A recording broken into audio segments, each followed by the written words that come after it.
E aí pessoal do Facilitando a Medicina, tudo bom com vocês? Eu sou Cleverson Delvecchi e a gente vai para mais uma aula referente a essa parte de endocrinologia clínica. Então, se eu te ajudar de alguma forma, você quiser receber mais conteúdos, mais videoaulas e participar aqui da nossa comunidade no YouTube, se inscreve no canal, galera. Esse botãozinho que você vê aí embaixo do vídeo, que é vermelhinho, deixe seu joinha e lembrando que de segunda a sexta a gente tem vídeos aqui todos esses dias sem falta. Então, para você sempre receber novos conteúdos, se inscreve aí no canal.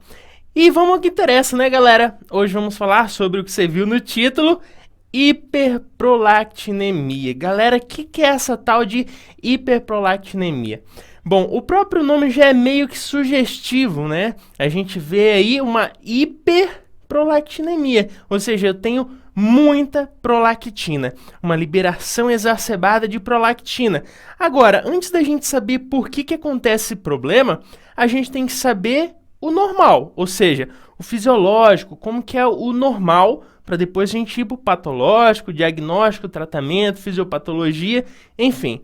Então vamos por partes. Primeiro, a fisiologia, o normal. Galera, o normal, tudo começa no hipotálamo e na hipófise.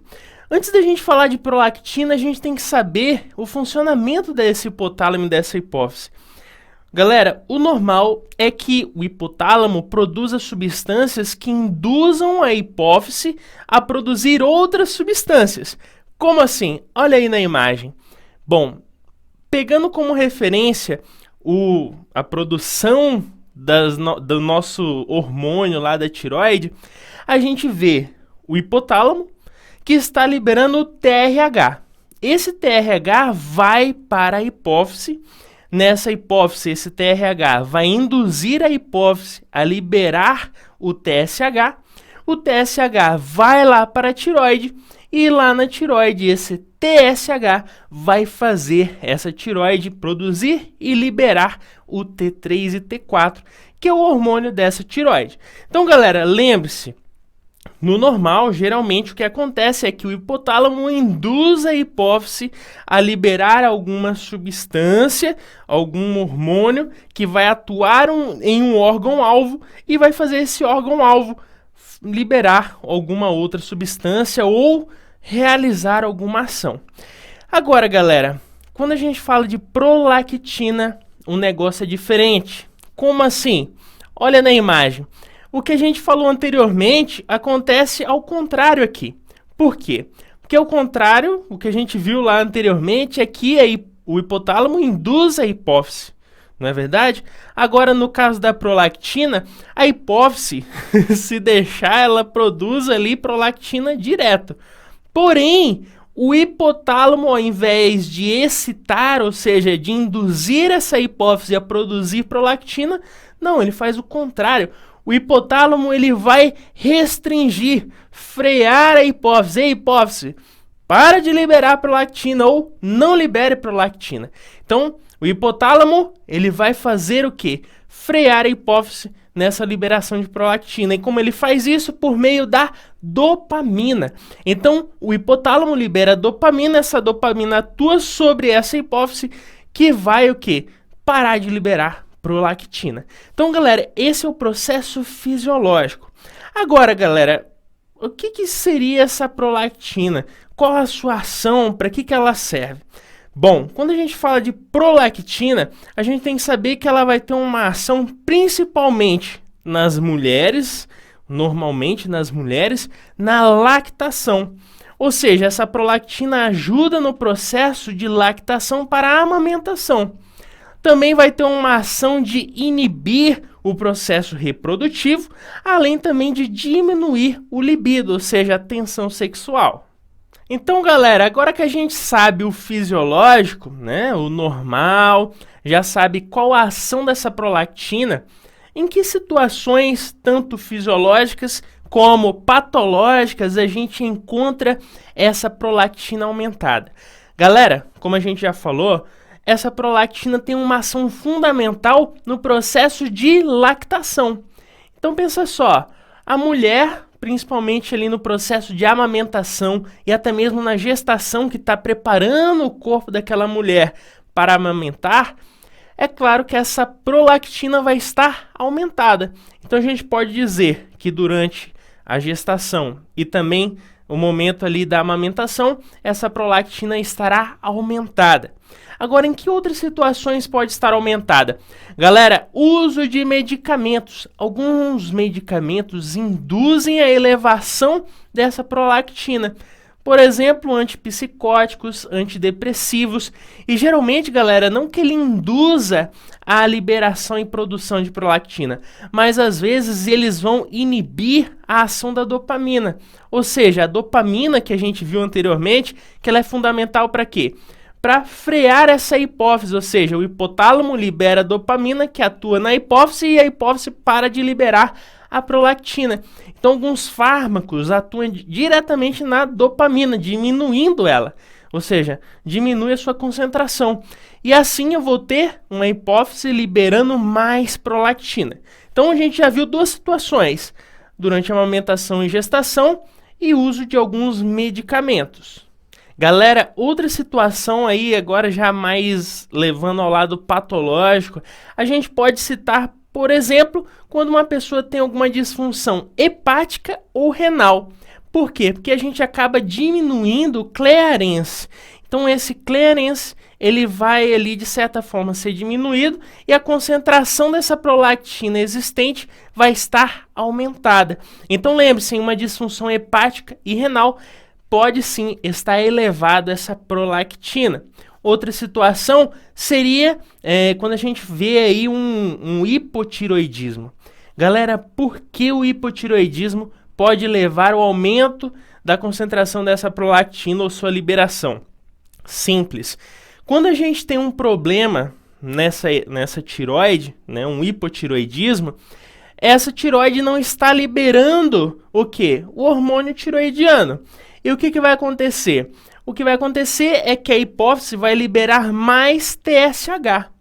Para quê? Para esse TSH chegar lá na tiroide e fazer com que ela libere esse hormônio. Porém, não está funcionando. Então, no hipotiroidismo, a gente vai ter uma maior liberação de TSH. É isso que eu quero que você guarde, tá? Não se confunda, não vamos aprofundar em hipotiroidismo. Só quero que você guarde. No hipotiroidismo, a hipófise libera mais TSH. E essa liberação de TSH acaba por induzir uma maior liberação de prolactina. O TSH, de certa forma, aí, vai ajudar sim a induzir essa hipófise a liberar mais prolactina. Galera, outra situação que também pode elevar a liberação dessa prolactina seriam problemas no hipotálamo e na hipófise.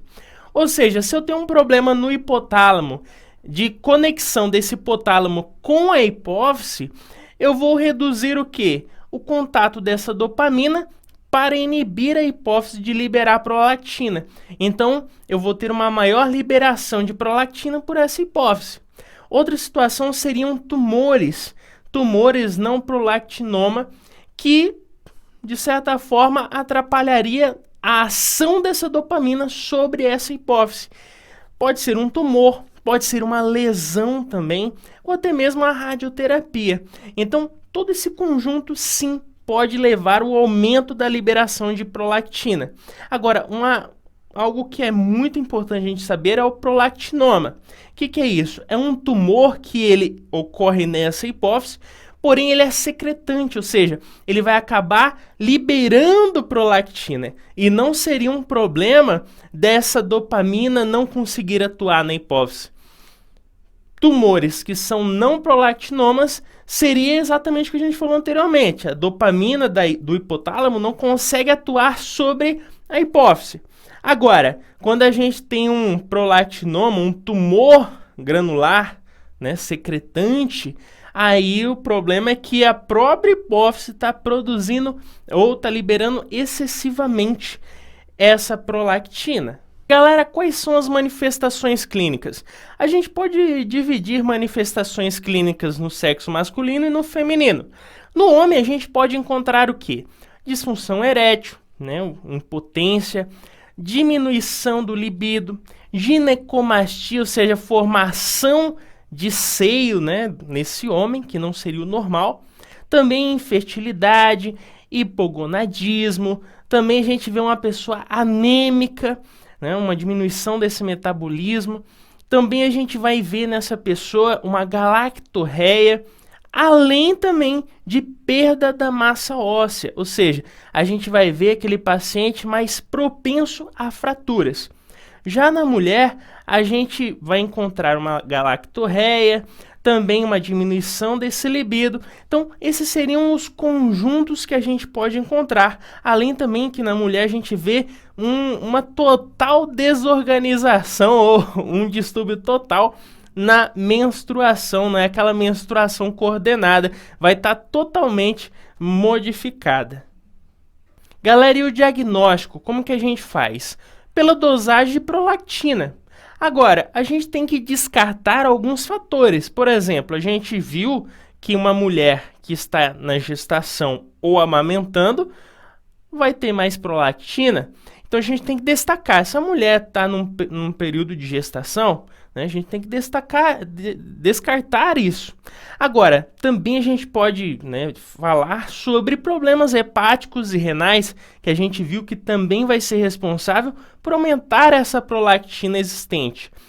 Outro ponto seria se esse paciente tem aí um hipotiroidismo. Se ele tem um hipotiroidismo, essa hipófise está liberando mais TSH. E a gente viu que TSH vai acabar induzindo a hipófise a liberar mais prolactina. Então, esses fatores devem ser descartados. Agora, galera, quando a gente vê, por exemplo, o que a gente acabou de falar de tumores nessa hipófise, quando é um microadenoma, a gente vai encontrar essa prolactina cerca ali de 100 a 150 nesse paciente. Isso, um microadenoma, ou seja, um tumor pequeno.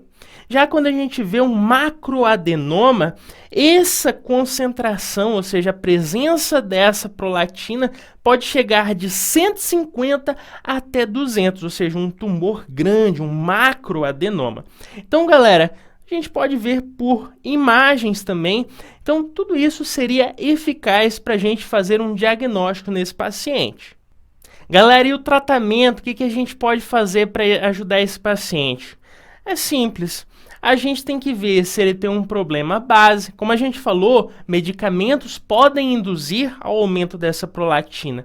Então, se a gente sabe que algum medicamento está causando esse problema, a gente vai lá e substitui ou vê uma forma aí de retirar esse medicamento, né, que está causando problema. Outra situação, se ele tem um problema hepático renal, tratar esse problema base. Então, galera, ver o que está acontecendo nesse paciente antes de entrar com alguma solução. Se ele tem um tumor, primeiro a gente tem que ver, galera, a situação de agir com uma forma aí com algum agonista da dopamina ou um agonista dopaminérgico. Por quê? Porque um agonista da dopamina iria atuar diretamente sobre essa hipófise e diminuindo a liberação dessa prolactina. Então, galera, a gente pode usar, como esses que a gente vê aí na tela, esses agonistas dopaminérgicos para atuar sobre a hipófise e diminuir a liberação de prolactina por ela. Agora, em alguns casos, sim, a gente pode levar a uma cirurgia para retirada desse tumor no paciente. Mas, geralmente, o uso desses agonistas que a gente vê, eles são aí fundamentais, sim, pode ajudar muito na clínica desse paciente. Então, pessoal, com isso fizemos mais um resuminho. Se eu te ajudei, deixe seu joinha, se inscreve no canal e, claro, para você sempre receber conteúdos de segunda a sexta, vídeos aqui todos esses dias. Então, se inscreve no canal e vamos continuar nossos estudos referente à endocrinologia clínica. Valeu!